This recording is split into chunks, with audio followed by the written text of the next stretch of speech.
Welcome to those of you who have joined us already tonight. We're waiting just a couple more minutes to see if anybody else joins online. Thank you for your patience.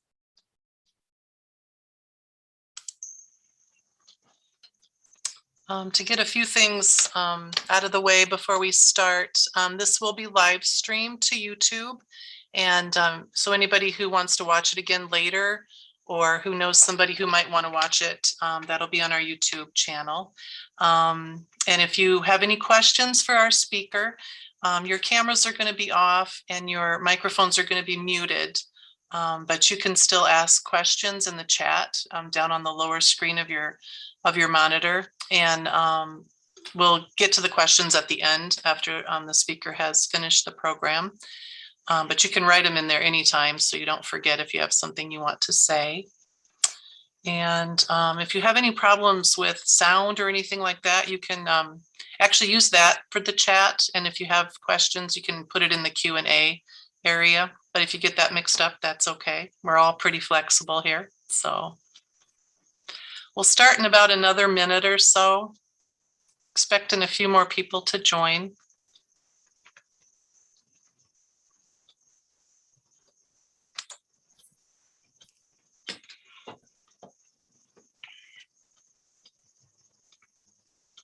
So Natalie, do you know, did anybody show up at the library, or are we completely virtual tonight? We have one person, I think Maida said, so. Okay.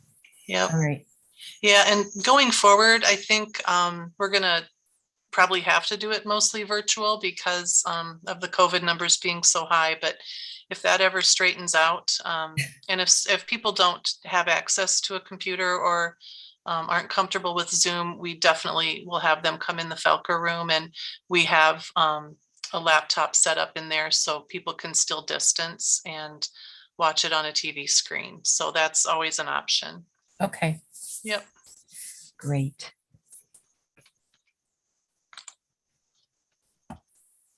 Nope, I'm not Vicki. Vicki is the speaker tonight. I am Natalie Cruz, and I work here at the library.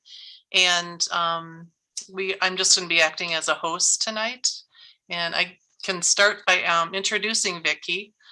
She is the president of the area genealogy group here, and also a wealth of information, just about anything historical or genealogy related. And Vicki's going to be talking to us tonight about wills, what information you can find in them and what information you'll use or share in those. So Vicki, if you want to go ahead and take it away, and if you guys write down the questions that you have, and we'll ask Vicki that after she's done with her presentation. So welcome tonight, and Happy New Year too. Yes, Happy New Year, everyone. Welcome to my presentation tonight. I have to apologize ahead of time. Hopefully my voice will last through the entire thing. The reason for the quick shift tonight is we are battling some COVID in our household. And so I didn't think you wanted me to come and share anything that way. So that's why I'm doing it remotely tonight. I do want to mention that there is a 2-page handout that I will send out to you. If anybody wants the handout, it's basically some of the lists of different things as we go through some of the definitions. So you don't have to take a lot of notes if you don't want to. All you need to do is email me, and my email is right there on the screen. And just say, can you send me the handout for the wills and probate talk that you gave Wednesday night? So with that said, and hopefully everybody's had a chance to get my email address if you want a copy of the handout, we'll get started then.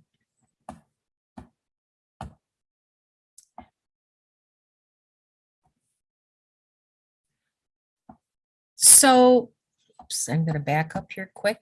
I'm already making mistakes. Okay. So we're going to be talking about wills and probate tonight. And some of the specific things, I know there's tons of information I could give you. And what I kind of want to do is go through a general, what's the difference between wills and probate, and what types of information are you going to find in a will. And then I want you to start thinking about what hints or what information are you going to leave for your ancestors in your will. And then we'll touch just briefly on what probate is. Okay, so first of all, we have a long definition here of what a will is. And we know it's a legal document. It's made by a person who knows that they have property, they have, whether it's real estate or personal property. Here they call it movable or immovable. And they're trying to think about what's going to happen to it after they die. So they start giving some guidance. They want this to go to this person. They want this to go to that person. Think about your genealogy collections. And I always want to make sure that you keep that in mind, because in our house right now, we have boxes. And I think that's probably safe to say for a lot of locations and a lot of genealogists, they have boxes and totes of records. They have things that they've collected from different locations. They may have a certain dish from great grandmother Lindo. They might have a plate from great grandmother Spencer. They might have Uncle Bill's mustache mug. Whatever types of memorabilia you have, those are things you might want to think about. What's going to happen to all of those effects, all of those pieces of memorabilia when you die, and even your genealogical records. So those are some things to maybe put a little bit different spin on, what you want to include. One thing I think that's important is that very last sentence in the description of what the will is. And it says it comes into force at any time, but it can be canceled, revoked, or changed or varied to suit the maker's circumstances. So even after he writes his will out, if something changes in his life, say, for example, one of his children pass, or maybe the other spouse passes, he can always change that will to reflect things.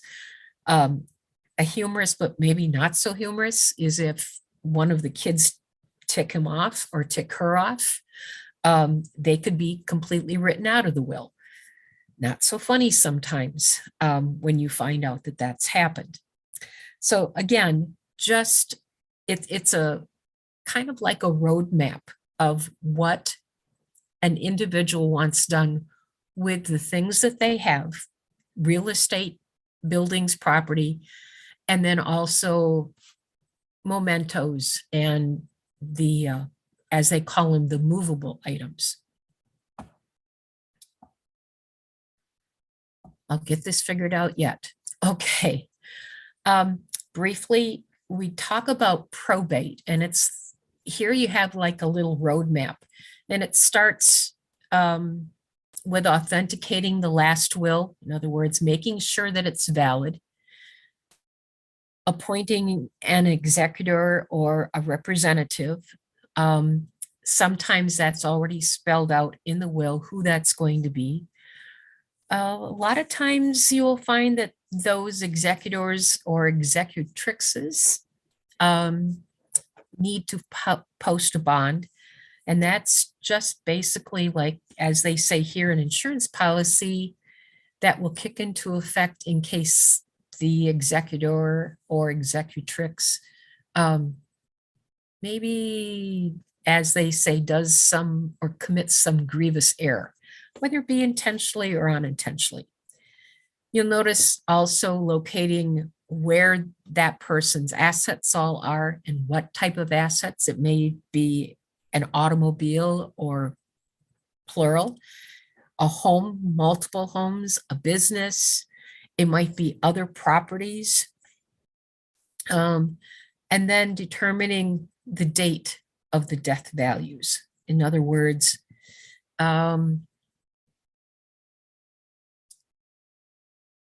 making sure that at this particular time, things are what they are definitely worth. They kind of do some comparisons and make sure that things are kind of balanced out that way. Then they identify and notify people who are owed money. Then they start going through and dispersing or paying the bills. And then just before they distribute everything out, they make sure that of course, your state and your federal government are going to want to make sure that they have the proper tax returns filed and all of that information is taken care of. So let's go on and find out, where are you going to find wills and probate records? Well, one of the most logical places is going to the county where that ancestor lived and look in the courthouse. Usually there is going to be a probate office. Sometimes you'll find them in the Register of Deeds. You got to kind of find out how your particular county or that particular county is putting things in their courthouse and where they're located. But within a few questions, you should be able to find where the wills are located. And one of the questions, first of all, because we're in Wisconsin, or I'm in Wisconsin right now, is probate required? And I guess if you look at what the Wisconsin law is, yes, in Wisconsin, it is required. However, not all estates must go through the formal probate process here. There is an exemption for small estates less than $50,000. And then these small estates do not require court supervision. But if the total of the whole lump sum property and individual things that that person owned are greater than 50,000, then the Wisconsin law is going to kick in and start with the state statute. Also, if there's any dispute between beneficiaries, creditors, or any other interested parties, you're going to notice that there's going to be some terms that the state has for taking care of that. And then the Wisconsin court will supervise that process. There will be a probate judge that will supervise over that whole process. And if there's anybody that rises or brings up a contest to the will, the judge will hear that, and then the property and the ownership and everything will be taken care of. There is another place that you can find wills. You're not going to find them all here, but you might be surprised if you haven't checked this site out. This is ancestry.com. And all you have to do is, if you have an Ancestry account, you can go into it. I believe you can even do some searching at home, but not a lot, even without an account. If you don't have an account and you don't want to spend the money, most libraries now have a library subscription that you can go in and sit down by one of the computers in the library and use the Ancestry account there. All you need to do is go to the card catalog. Start with doing a search, and then you go into the card catalog. Down towards the bottom, you're going to want to click on the filter for court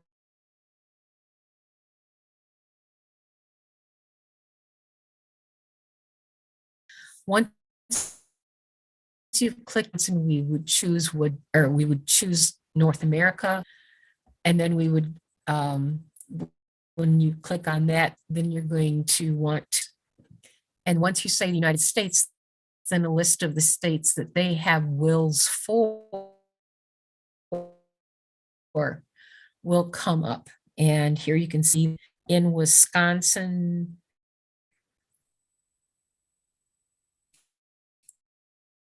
how many different cases or files or exactly what, but that's what they have for Wisconsin.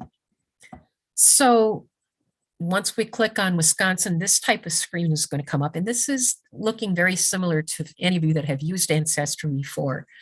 You can type in the last name, the first name. You notice that you can also go over and it might be hiding underneath my picture in the Everett Rail library thing right now, but there in that box there, you can also choose a location. I believe it is. So for this one, for this search, I'm going to put in my maiden last name, which was Haas, H-A-S-Z. And once we put that in, I have 3 records that come up. Because I had told him that it was Sauk County, underneath those boxes that you couldn't see very well, it was saying, it was asking about county. So I typed in Sauk, and I have 3 records that came up. Now, the 3 records that are here, Peter Haas is my great-great-grandfather. Henry, which is the second listing, is his brother. And Rebecca is Peter's wife. So I lucked out in the fact that I have both of my great-great-grandparents' wills that are online that I could go to. Before this even happened, I do have copies of them that I did go to the courthouse in Sauk County and I did get, back in the days of when we were doing hands-on research and not just sitting by your computer. But for those of you who can't get to a courthouse, or even in this day and age of COVID right now, where you really don't want to do an awful lot of traveling or sitting by other people, sitting at home in your office or with your laptop in your easy chair, however you do your research, this is a great way to go and find some of the things.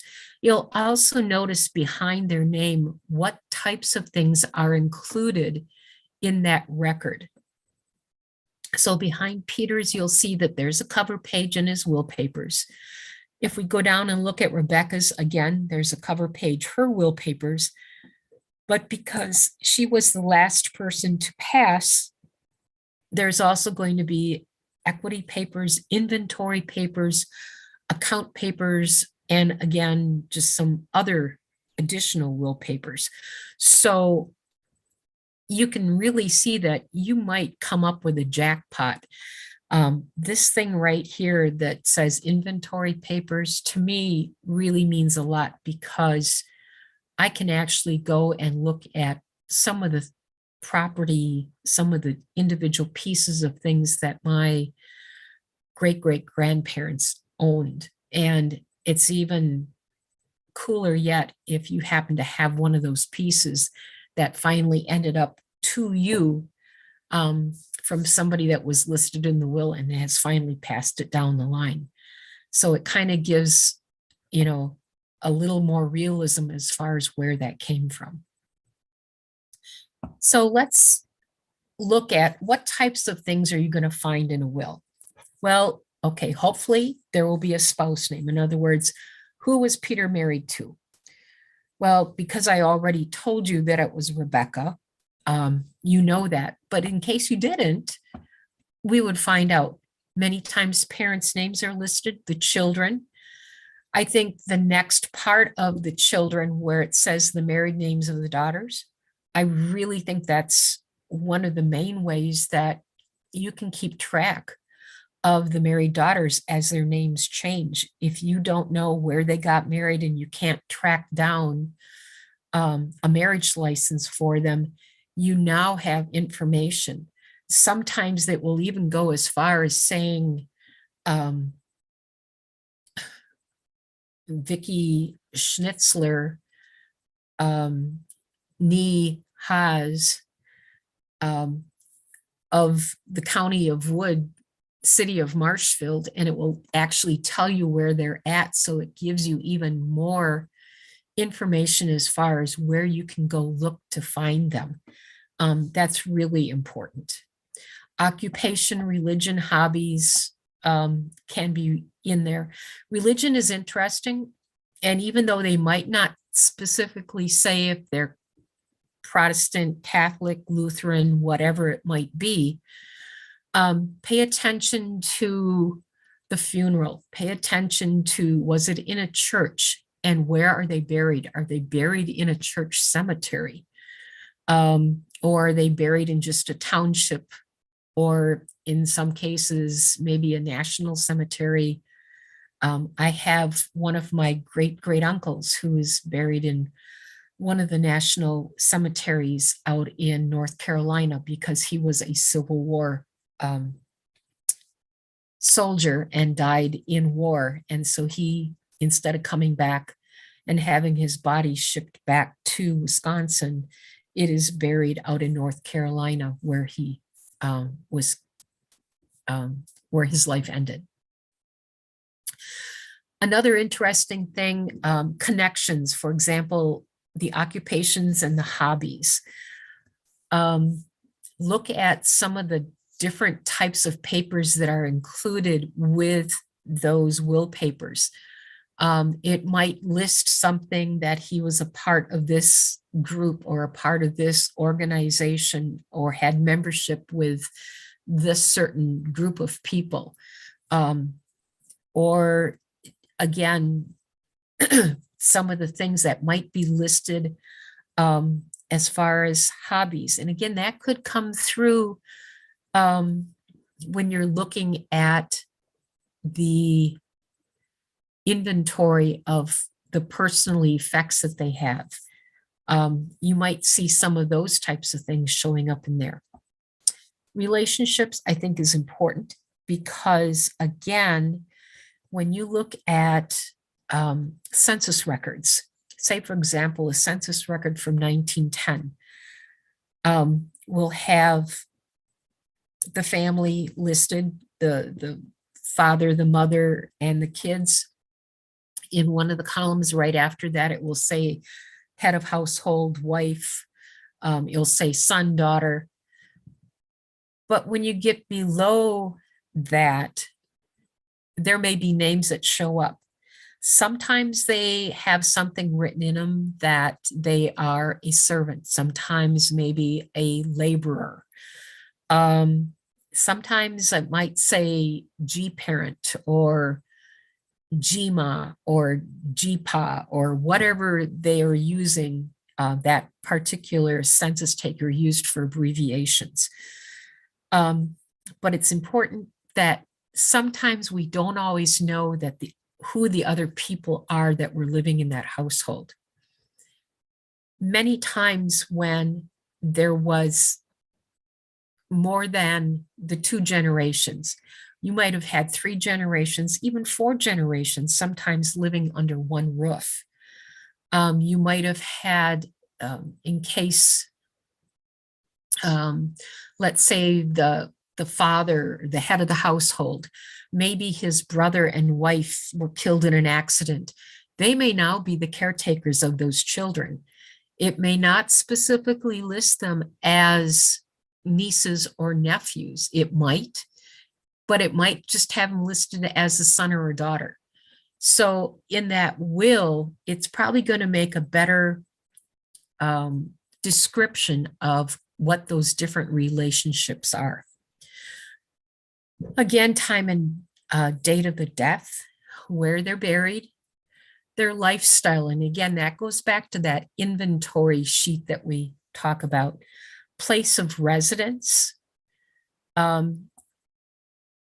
Each will varies a little bit. Some will give you specific addresses. like the city of Marshfield, and it will give you the street address, it will give you the county, it will give you the state, and sometimes maybe a little bit more generic. But again, it will say for sure, if you're of a certain county and a certain township or something like that, and a certain state. And again, going back down to those relationships, adoptions and guardianships of children many times kind of gets a little tricky and a little muddled. Say, for example, that 1910 census record, you have 4 children that are under the ages of 10. When you look in the 1920 census records, 10 years later, in that same time span of that between 1900 and 1910, there's now 5 children. Where did that 5th child come from? So again, you might get that in the will. Wills are pretty much all structured the same. They have basically 5 components. Sometimes they might throw in something else, but the main things that you'll probably see is an introduction. And an introduction is basically just saying, I, Vicki Schnitzler, in other words, who am I? That's the introduction.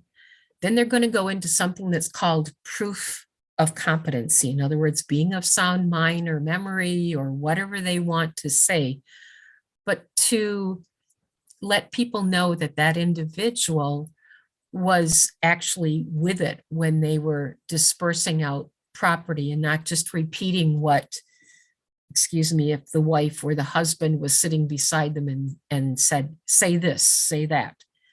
But it's actually coming from them. Also, disposal of the property, whether it's real or personal. And again, real property is like land, real estate. And then also the buildings and things like that. Personal are those movable things that we talked about earlier. Possessions, paper, memorabilia that may have been passed down. The executor, and in some places you will see an executrix.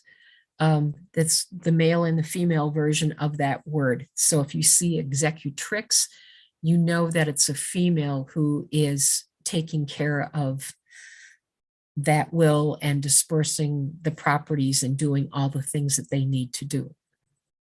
And underneath the executors, I think it's important to notice that an executor can also be one of the people that's inheriting property or real estate, and that can be named in the will. Maybe they're not getting anything, who knows? But it does not have to be a separate party, maybe just a neighbor or something like that. It can be one of the relatives. And then, of course, to make sure that there's some realism to that will, there usually has to be at least 2 witnesses. Sometimes you'll see 3 or more, but they have to say that they saw the will and can say that, yep, I saw him write it, or I listened to him dictate it to the person from the probate office. So we know that that is what he wanted. It's not somebody putting the words into his mouth. Okay, so I pulled up Peter's will. I actually pulled my copy out. My husband helped me find it. After we moved, things kind of disappeared around the house, but we did find the copy that I have. And notice that the will date is back from 1876. He died in 1877. So yeah, it was probably only about 4 months later. So he knew that something was wrong. He knew that he was probably dying. And he wanted to make sure that things were taken care of. We know that the probate place was Sauk County. It infers his death year and the death place. It's not real specific. It just says Wisconsin. But then the item description, this was taken out of the probate cases, and it gives you the box numbers that would go back into the courthouse in Sauk County. So if you really wanted to go find the actual document, and this is what comes up when you go online to Ancestry. This type of information is there. This is not something that I just added. This actually comes up with the will. So you have that, it's kind of like when you go to the library and you find a book and you find information, you have to write down the source. This is the source information for where this paper is actually located. There are some really cool things that I'm looking at when I'm looking at this will. First of all, my maiden name is spelled Haas, H-A-S-Z. And on that second line, you can see I, Peter Haas, and it looks like an H-A-F-Z. That's the German way of writing Haas. So I think that's kind of neat that that's showing up. And it just kind of gives, that now we know why there's a little discrepancy between some of the spellings of the name, because some people could take that as an S. Some people could take it as two Z's. Some people take it as an H-A-S-Z. So again, you can kind of see where some of those things are coming. So let's take Peter's will and just kind of real quickly kind of go down the side. Okay, here we have up at the top, we have the introduction. It says, I, Peter Haas, the town of Westfield in the county of Sauk, the state of Wisconsin. So that gives us his introduction. The proof of competency comes when he says being of sound mind and memory, and considering the uncertainty of the frail and transitory life. So, he knows that his life is frail. So to me, he knows that he's not doing the best, but he wants to make sure that things are taken care of before he goes. Excuse me.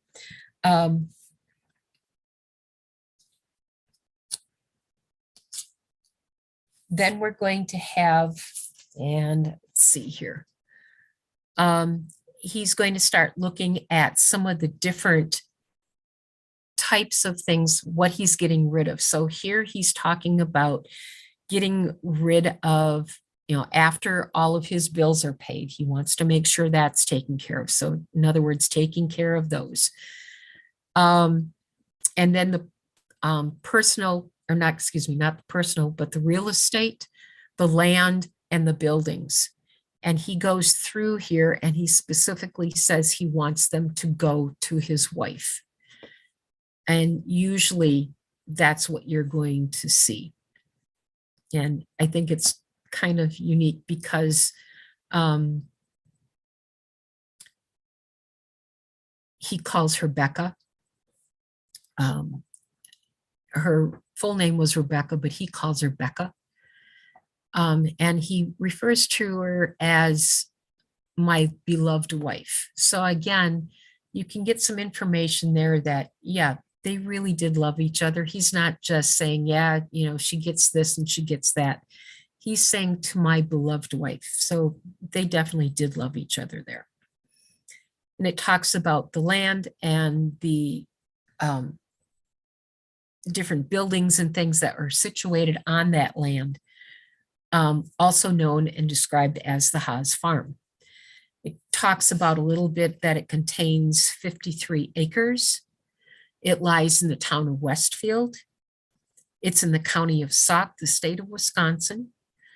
And then this is unique because sometimes it doesn't always give you the description, the land description, but it's section 4, town 11, range 40, I believe is what that says. So if you haven't had that land description before, you now know what it is. You can go find a plat book and see exactly what that land is. Then we also notice that he starts taking care of the personal property, the money, and some of those individual items. Here, he's basically talking about money. Now, remember, this was back in 1876. And he is making sure that each one of his children has $3. Now, in today's time, that doesn't sound like an awful lot of money. But, to a dirt farmer back in 1876 who didn't have a lot, had a lot of children, that's, saying, I want to make sure that they all have something that they can, put towards a farm or put towards something. He, excuse me, the next part, he lists the executrix, and here is where he actually lists Becca, his wife, that he wants her to take care of the will and the testament and make sure that everything is divided out the way it's supposed to be. And then one of the last things that you're going to see are witnesses. Now, after doing a lot of research with the Haas family in Sauk County, first of all, there's a lot of Haas family in Sauk County, or there were. And most of the names that are listed at the bottom, there are 3 of them here, and they're all from the town of Westfield. And looking at plat maps, these are neighbors of Peter. And so chances are he wasn't feeling the best. They may have had somebody from the courthouse come out to the farm to transcribe or write the will down as he was giving it to them. And they probably went and grabbed a couple of the neighbors and said, hey, we want you to sit in just to show that, yes, this is indeed a real will. He wasn't coerced or anything like that. So again, there it lists the 3 witnesses at the bottom. Now we're going to go to Becca's will. And again, it has the same parts up at the top. It says, I, Rebecca Haas of the town of Westfield. In other words, that's that introduction again. And being of sound mind and memory and mindful of the uncertainties of human life. So in other words, she knows that, any of us may pass any specific day. So that goes in, to the next part. But I think the one part that's really interesting after she starts taking care of funeral expenses and making sure in that what's called the first paragraph of how she's dividing things out, she wants to make sure that there's a gravestone for her grave. This may not mean an awful lot to anybody else who's reading that. But as somebody who has been to the Stone Church Cemetery, where that cemetery, or where the cemetery is, and look for the gravestones, it went through a little disrepair at certain times, and some of the caretakers probably were not as mindful of taking care of things as they should have been. When I've walked the cemetery, I can only find one gravestone for the family, and that is Rebecca's. And it has Rebecca Haas on it, wife of Peter. And then it gives when she was born, when she died, and there might be a Bible inscription at the bottom. It's a very tall, very skinny stone. It has 3 other sides which are blank. Nowhere in that cemetery is there a stone for her husband. So one of the things that she thought was important was that they needed to mark the cemetery grave sites somehow. And maybe her husband never had a stone. Maybe the stone came after she passed and they never put information about the husband on it. But it's kind of interesting that she wanted to make sure that that was taken care of in her will. But then the next part where she says, second, I give, devise, and bequeath to my daughter-in-law. Again, we're looking at those relationships, and she specifically lists Polly Haas, who is this widow of her son William, who is deceased. And Rebecca is giving Polly $100. Now, death date here is 1905. It's, quite a few years after Peter passed. But again, still 1905, $100 was a lot of money. But I think it's really interesting here when you read a little bit farther, it says the said amount being the amount intended by me for the family of said son William. In other words, for Polly and all of the kids. But she says, but said Polly needs it the most. And so she has omitted the children of her son William from getting any of that money. She probably knows that Polly will use it to take care of the kids. And if you've done your genealogical research, you probably know that maybe the kids are already married and gone, maybe not living in the household anymore. And so that's why maybe she's saying that Polly is the one that really needs it now, because she's getting up there in age, and maybe doesn't have a job and needs that source of income to be able to live on. So again, you can find some very interesting things about those relationships in a will. Oops, went back to Peter's. Okay, here we're going to go into another part of Rebecca's will. And again, notice the sourcing from Ancestry is over on the left. But this particular part starts listing the children. And if you go up to the top, she's talking about her personal property. I give, grant, and devise, bequeath to my sons, Nicholas Haas, Christian Haas, George Haas, and Henry. There's Henry. We saw that his will was also listed with those 3 wills when we looked on Ancestry before. And to my daughters, Wilhelmine Horstman and Anna Niemann, to be equally divided between them and their heirs, share and share alike.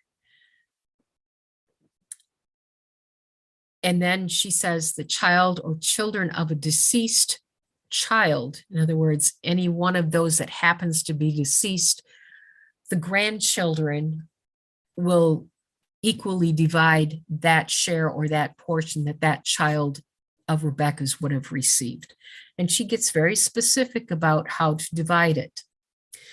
She also lists Nicholas, who is my great-grandfather, as the executor, I believe it is, and giving him a certain amount of money because he's doing this. And she goes into detail about that. And again, that's that relationship between a mother and a son, or a husband and a wife and their children, or whatever. But you're going to see some interesting relationships built that way. And then it also does divvy out to each one of those children a specific amount of money, and it goes on even farther. One of the other things that I said that you would find, and it did list this in Rebecca's will, and notice it lists Nicholas as the administrator. This is the inventory of what was put into probate. And you can see up at the top where it lists the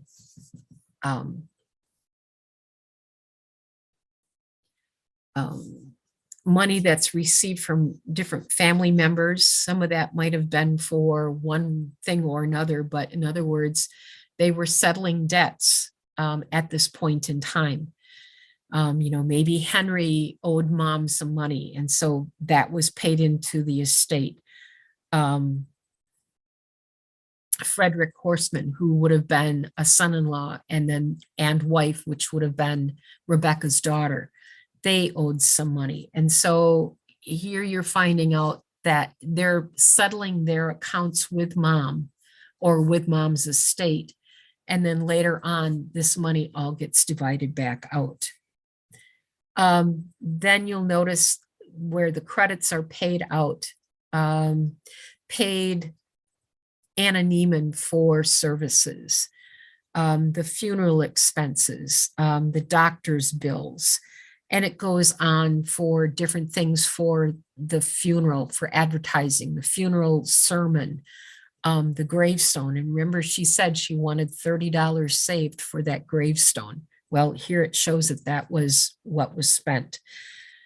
Attorney fees, all of those expenses that were accrued after she passed that Nicholas had to take care of, he has to account for all of that money, and it needs to balance out with what is paid out to other places.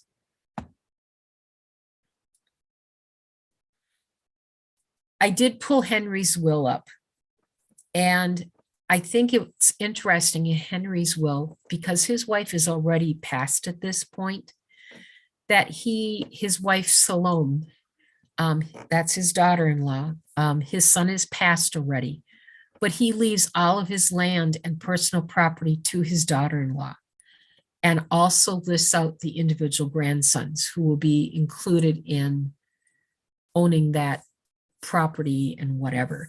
But even though they may not get a specific amount of money mentioned to them, he's listing that they are also included in the will and will be a part of that decision process. So I think that's interesting that, you may not see the husband or the spouse's name. You may not necessarily see their children's names, but in this particular case, he is leaving all of his worldly assets, both land and personal, to his daughter-in-law, which I thought was really interesting. Okay.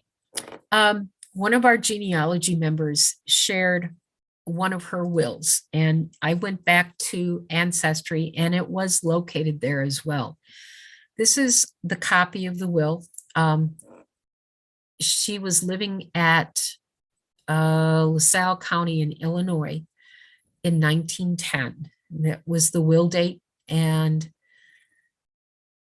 it doesn't look like, from what I can tell, because the will date, the probate date is August 15th, but yet if you look at the very last item, even though the inferred death date is 1910, it actually went between 1914 and 1917, possibly when it was settled, or possibly when the will was actually turned in and things were taken care of. So that's kind of interesting.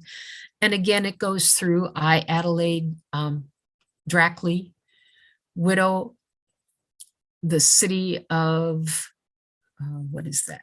Marcellus, LaSalle County, the state of Illinois, being of sound mind, again, or being a sound and disposing state of mind, a little bit different way of saying it, but those parts are in there. And she goes through and she says, it's my will that all of my just debts and funeral expenses be defrayed from the money that I have. In other words, she wants to make sure that all of her debts are taken care of. And then she says that each grandchild be given $10. 1910, 1917, whenever this actually took place, I believe it was probably 1910 because that's the death date. But, it wasn't a lot of money, but yet to a grandchild, grandma leaving them $10, that again was something that they could put towards a house, maybe a buggy that they needed, something that they needed for their farm, whatever. And then she goes on to talk about second to my daughter, Claire Jane, I give and bequeath 17 and 18 and she's talking about the property because she's giving the description there. And she's supposed to hold on to that until her marriage or death. In the event of the marriage or death, then it will be sold and everything will be divided between her children. Third, she wants to let people know that her daughter Elizabeth Howe, that her daughters, excuse me, Elizabeth Howe, Lottie Osgood, and Claire Jane Dreckley, she first gives 6 silver tablespoons. I think this is so cool. She starts talking about some of her silver that she has. And she wants 6 silver tablespoons and 2 teaspoons to go to each of the daughters and to her and their heirs forever. And then to her sons, who is Charles W. and Thomas P., I give and bequeath my 12 silver teaspoons, 6 spoons to each of my sons to him and his heirs forever. So she's dividing out one of the things that's probably has the most value to her. It might have been something that was given to her as a wedding gift. And so now she's passing, rather than giving the whole set to one daughter or one son, she's dividing it out so that everybody has a little bit of that service.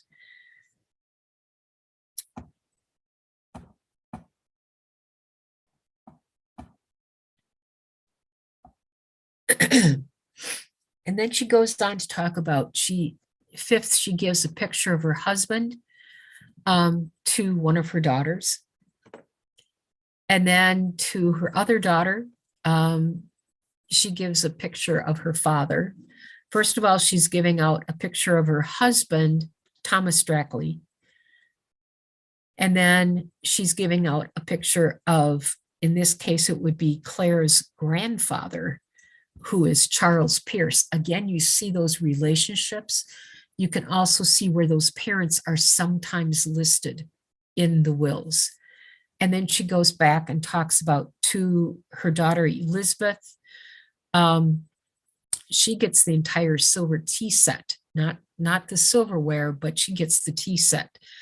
And she talks about it's a teapot, the sugar bowl, the cream pitcher, and the tray where all of them stand. And that goes to her and her heirs forever. And then her last, or excuse me, then to her daughter, Clara Jean again, she gives out all of the household effects. So Clara might be one of the youngest ones. Maybe she doesn't have a lot of things. And so mom is thinking at this point, she's going to make sure that she has an equipped household. It's interesting, or, you don't know for sure exactly what they're thinking, but that could be one thing. And then she also lists Clara Jane as the executrix of the will. So again, you're going to see a lot of those same parts there. And then you can also see that down towards the bottom, Charles, Ray, and Mary are witnesses. And again, not knowing that family specifically, my guess is that they were probably neighbors. And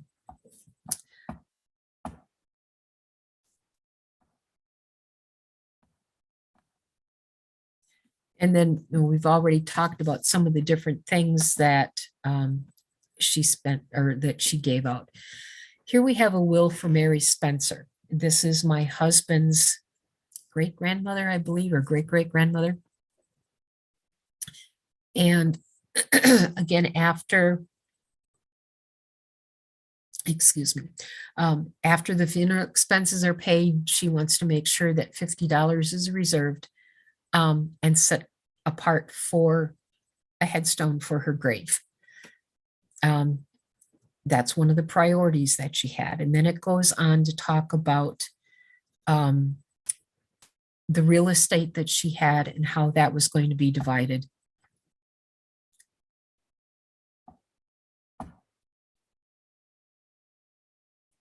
And then you're going to see some of the, it will list each of the children and where they are living now. And I think this is really cool because here we have Mary J. Sweet of LaGrange, Wisconsin. Margaret Walker of Benson, Vermont. We have Wallace Spencer living in Unity, Wisconsin. We have other members living in Vermont, Wisconsin, some in New York. It's kind of interesting when a will is written this way, you know where to start looking for information for that family member. And again, this will date was from 1894, and Mary passed away 1884, 1895, 94, 95, somewhere in there. And then, like I said, there it goes through and it talks about dividing the rest of the property up between her 11 children. And she lists all of those 11 children there. Okay. So enough with some of the examples of what you're going to see in the wills. Types of wills, because there are more than just one kind. There's an individual will.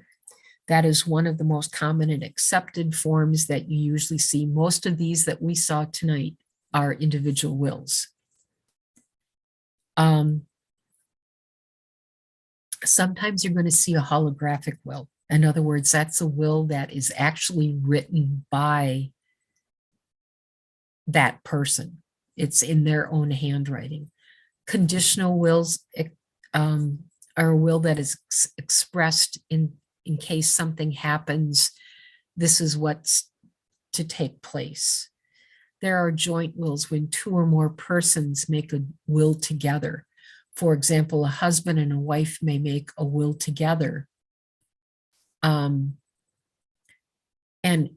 in that case, most of the time, it's either worded so that the remaining spouse gets this, this, and this, and their children get that.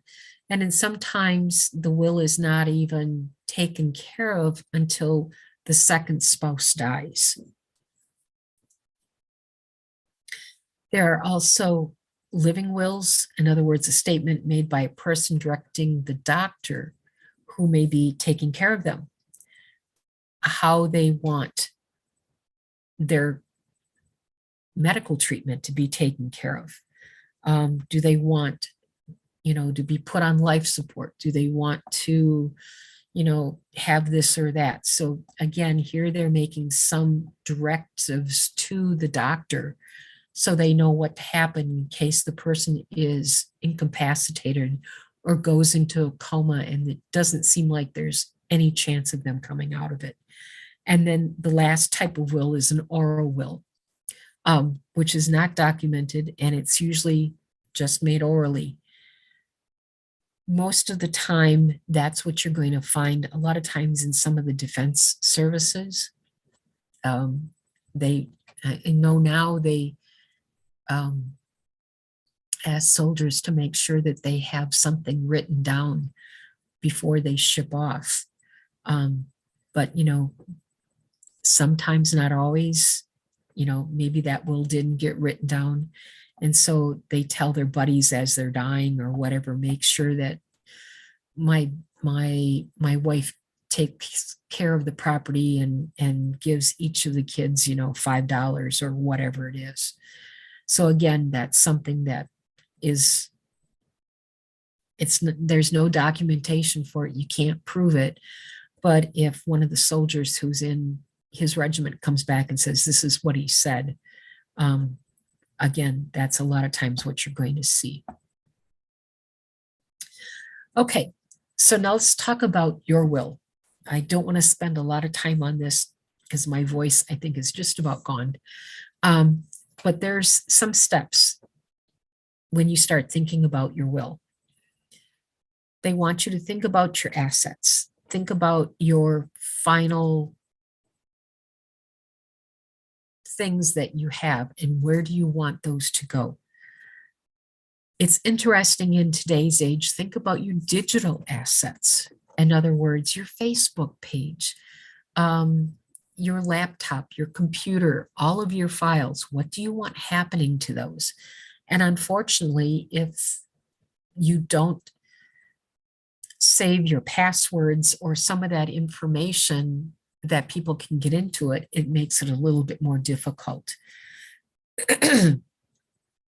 I know of people that have a specific file that they have all their passwords listed in, so that in case something happens, the person who is the executor or executrix can go in and get into all of the insurance documents and all of the different companies where bills, for like the cable service and the electrical service and all of those, that those can all be taken care of. They want you to gather documents needed for the will preparation. In other words, you're probably going to want statements from the bank, listing what checkbook balances are, if you have stocks, bonds, if you have a 401k in this day and age, if you have any other type of savings program that you have money invested in. Make sure that you gather all of those documents together in one place so they're easy to find. You're also going to want to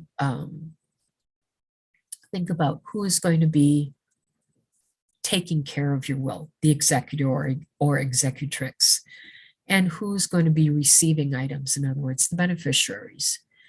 You want to, if you have children that are underage, you're going to want to say who the guardians for those children are going to be.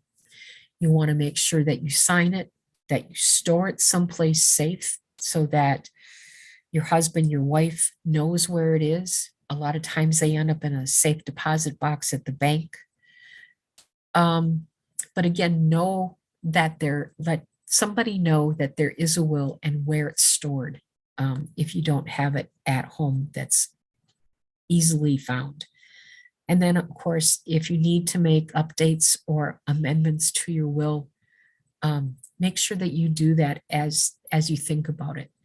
You never know when something's going to happen and you want to make a change to your will and you just never get around to it. Well, something might happen to you and then that change was never made. So something that you wanted to go to a specific person may not get there because you never let them know.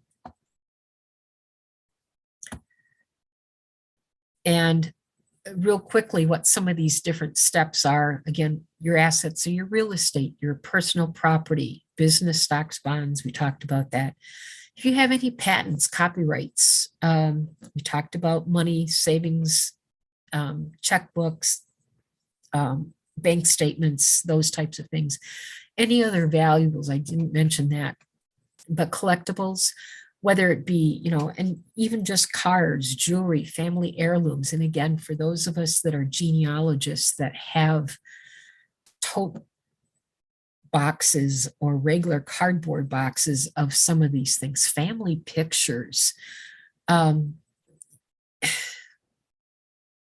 know that when some of my ancestors passed, they had like a manila envelope and they had taken all of their pictures and divided them out by family.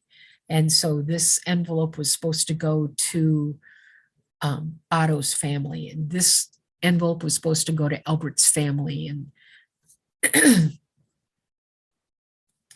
you would have, specifically where different things would go to. And again, you're thinking about those pictures that are one of a kind, maybe. You want them to go someplace where they're going to be cherished and loved and taken care of, not just oh, I don't want this, and then throw it away. So when you're deciding who gets these things, you might even want to do some checking ahead of time to find out, or you maybe already know who is going to be the genealogist that takes over after you in the family, and maybe pass some of those things specifically on to them. Directions need to be crystal clear. Don't just say, well, I want this to kind of go, to my kids, they can kind of divide it out. No, say specifically who the children are and what they are supposed to be getting, because otherwise there will be fights, there will be hard feelings. And you really, with your passing, you don't want to add that to the family's grief at that point in time. Make sure that you identify your final wishes. Grieving family members don't really want to have to plan an entire funeral. If you've got your funeral, what you want to see, plan it out ahead of time. Talk to the undertakers and make those plans ahead of time. I know my father and my mom both did that. They sat down with me before they passed and they said, this is what I want for my funeral. If they were able to, they went and my mom even picked out her own casket. My dad wasn't able to, but they both said what songs they wanted, what scriptures they wanted. They knew what they wanted and how they wanted their family to see them go at the end. Again, those digital assets, we talked about those. Create an inventory of them so we know where they're going. Maybe everything doesn't go to one person. So you might want to even appoint just a person who is computer savvy, who will take care of that part of it. Gathering documents that are needed. Again, besides, the land and mortgage papers, marriage license, birth certificates, not just yours, but even for your children or the heirs, so that dates and different things can be verified. I know after working with different lawyers in cases for probate, some of the research that we've done has been for other people trying to find a list of heirs and how they're related and all of these different things. So as a genealogist, we can help lawyers do that, but it also makes it easier if we list those things for them. We also have phone numbers for the lawyer, the insurance agent, if you have an accountant, bankers, all of these different things. Have that stuff written out, your funeral plan and everything. Have your executor, your beneficiaries all planned out. Ask them ahead of time, especially the executor or the executrix. If you have young children, again, that guardianship is going to be important. You don't want to just all of a sudden after you pass away say, oh, I want my kids to go to so-and-so. It may be, it may be assumed that your parents are going to take the kids and that's not where you really wanted them to go. Make sure that you sign that will and you do it in front of witnesses so that they know that it is an actual will, and then store it. I talked about safety deposit boxes. Other places are fireproof safes, legacy drawers that are something that you can put things in that are basically fireproof. And then if there's changes, whether because of a marriage, a divorce, a new inheritance, maybe you win a lottery, how is that extra money going to get divided out? Or how is that change affecting what's happening? Maybe you've moved, maybe there's been grandchildren that have come in that were not listed or even thought about earlier. And now you need to update the will to include them. So again, all of these different types of things. With that, I just want to say again, think about your genealogical collections. What do you want to happen to them? Where do you want them to go? How do you want them to be looked at, saved years down the roads? So with that, if there's any questions, comments, concerns, or anything I can add, also please remember that if you want a copy of the handout, it just has some of the lists on it, you know, what's going to be in a will. It has some of the different descriptions, things that are going to be in the will, types of wills. I've got those written out on the handout. So if you didn't take notes, you know, just send me an email and ask for me to send you that handout. Otherwise, with that, I'm going to pass it back to Natalie. And thank you for everybody tonight being patient with me. Thank you so much, Vicki. I know you weren't feeling the best. That was really informative. I have a couple of comments, or while people are thinking of questions. I wanted to address the ancestry.com that you mentioned. We do subscribe to that here in the library.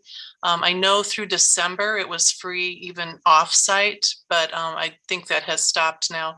And but you can still use it within our library. You'd have to be in the library and getting on our website to get to it.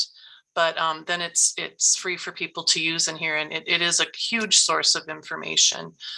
Which brings up a question that I have, and maybe I just kind of went over my head when you said that, but has somebody put these wills on Amazon, or not Amazon? Gosh, can you tell I've been shopping a lot? Ancestry. Ancestry, or is that just all public record? Our wills? It's public record. Okay. And if, you know, if Ancestry contacts a courthouse, say, for example, and asks for permission to copy their wills. Okay. That's how come when you go in, it's going to be kind of a hit and miss. Some of the counties are going to say, yep, you can copy, it's public record. Anybody can come in and look at this stuff. So it might as well be out there and available for people to find digitally. Yep. So some of the counties have gone to that, but some of the counties are a little bit more conservative and haven't gone that route yet. Or they may have specific limitations on the years of the wills that they might have included. It might be just the ones pre-1900, or, you know, whatever type of limitations that they made out with that specific county when they asked if they could copy them. Yeah. I also thought it was really interesting how much words have meaning. And in your example of when I believe it was Peter Haas, was it Peter? Talking about his beloved yes, wife. Beloved wife. And yeah. What that just says so much when it's just one word like that. And that's some of the things that you can find when you delve into those genealogy finds. It just is really kind of neat. And that was a perfect example of that, I thought. So we have Jill Porter saying thank you, very informative. Thank you, your husband corrected you and said it was his great-great-grandmother. I'm sorry. I'm sure he'll forgive you. It was that. One of his great-grand, but it was one of those, okay? Only he would have to correct me. Maybe he was just helping you out. Maybe I shouldn't have put the word correct. There we go. There we go. Does anyone else have any other questions or anything for Vicki? Your attention, please. The library will be closing in 20 minutes. All of today's meeting room reservations are now expiring. If you're using one of our meeting rooms, please gather your things and exit the room. If you have materials you would like to borrow, please check them out now. The library will be closing in 20 minutes. Thank you. Our message got a little longer, so sorry about that. Okay. But it's appropriate. It ended right at the very end. You're right. It was perfect timing. So a lot of thank yous.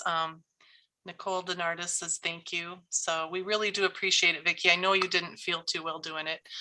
Just so everybody knows, our next family history talk will be held February 9th, and the program will be on the Marshfield and surrounding area tax records and how to use them in your family history research. And it'll be online again with the webinar, but if you don't have access to a computer or something, we will have something in the Felker room that you can. And can those view. are, and I'm going to add to my husband because I believe he's the one that's giving that talk. Okay, yep, I think so. Yep.